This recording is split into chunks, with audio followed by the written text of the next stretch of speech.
When a pope dies or resigns, elections must be held to choose the new spiritual leader of the Catholic Church. But how exactly is a pope elected? Today I want to talk to you about the conclave and what happens inside the Sistine Chapel during the election of a new pope.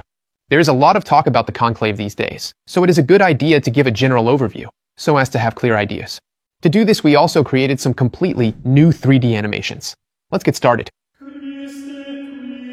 When the Pope in office dies or resigns, the period of sede vacant begins, during which the power of the Holy See is in the hands of the College of Cardinals, which, however, can only deal with ordinary administration. And in any case, this period generally lasts a short time.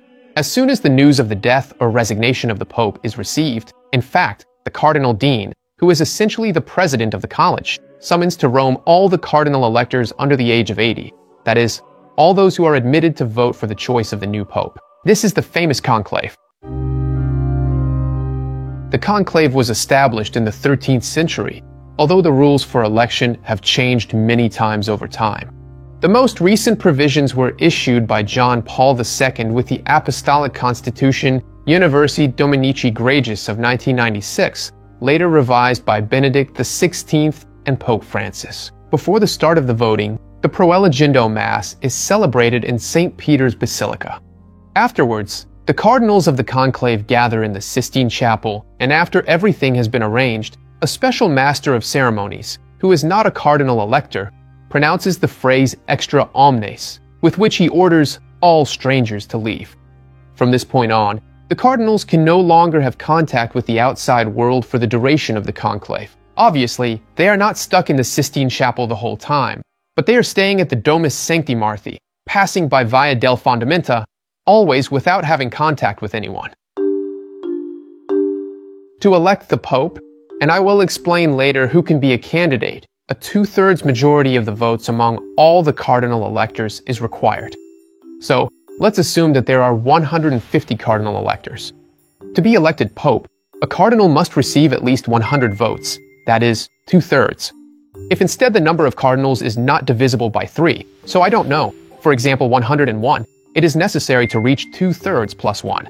So 2/3 of 101 are 67. Obviously removing the part with the comma, plus 1 is 68. So with 101 cardinal electors, at least 68 votes are needed. However, reaching this number isn't always that easy, and for this reason after the 34th vote, if the required majority still hasn't been reached, the two candidates who received the most votes in the previous ballot are put into a runoff, just the two of them. Even in this case, though, having a simple majority isn't enough, you still have to reach 2/3 plus 1. If we look at recent cases as examples, in reality, they didn't reach such a high number of ballots. In fact, we have, for example, Pope Francis, who was elected after the 5th ballot, while Pope Benedict XVI after the 4th. In recent times, one of the longest conclaves was that of Pope Pius XI in 1922, who was elected after 14 ballots. In any case, to vote, an electoral board is set up consisting of 3 cardinal scrutineers, who are drawn by lot.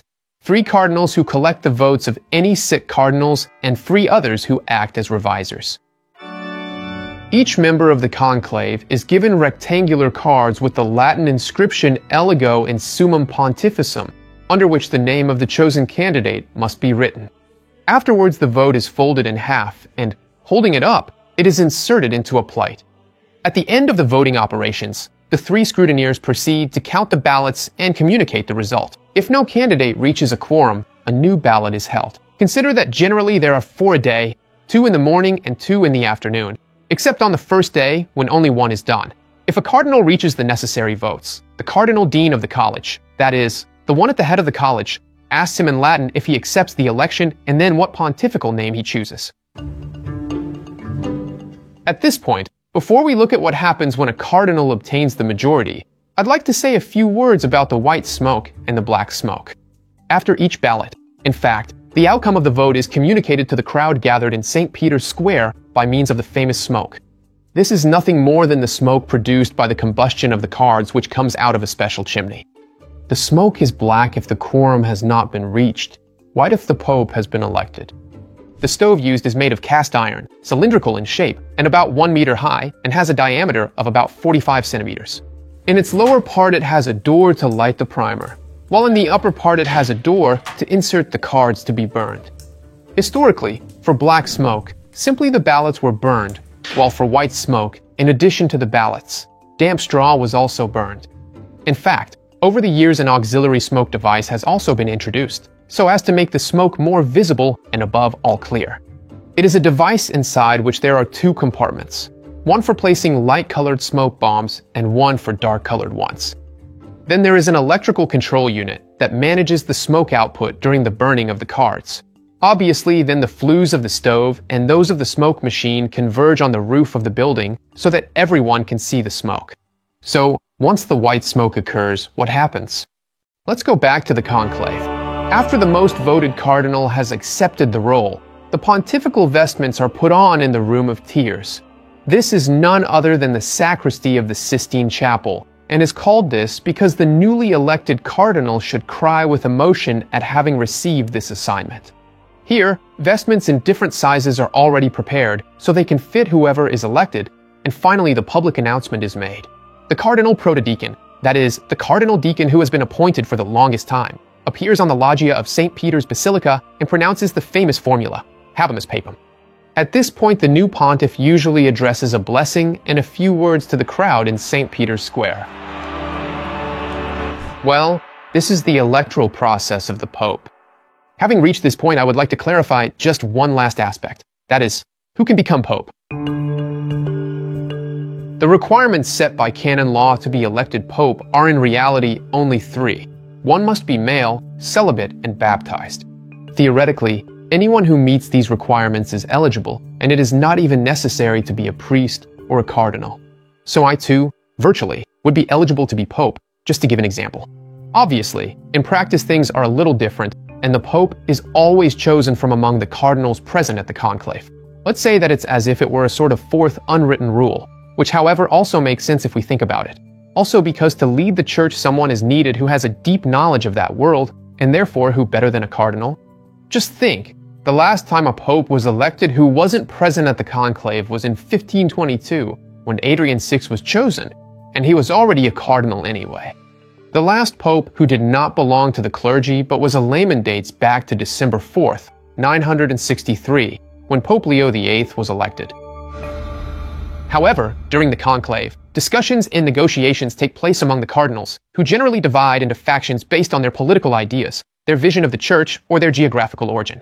So let's say that cardinals can influence each other during the conclave, while influence from outside is forbidden, and that's why they are locked inside the Sistine Chapel. Although in reality, there has been some contamination in history. Until the beginning of the 20th century, in fact, the sovereigns of Catholic countries had the right of veto. That is, they could let the college know, through a cardinal they trusted, that they did not like the election of a certain candidate. In more recent times, however, there has been a widespread fear that bugs or other technological devices could be placed in the Sistine Chapel, and to prevent this, careful security checks are carried out. Alright guys, thanks for following me this far. I hope this video has helped you to have a clearer idea about how the election of the new Pope takes place, and if you have any other doubts, write them to me in the comments. We will see you again for a next video, always here on GeoPop, Everyday Science.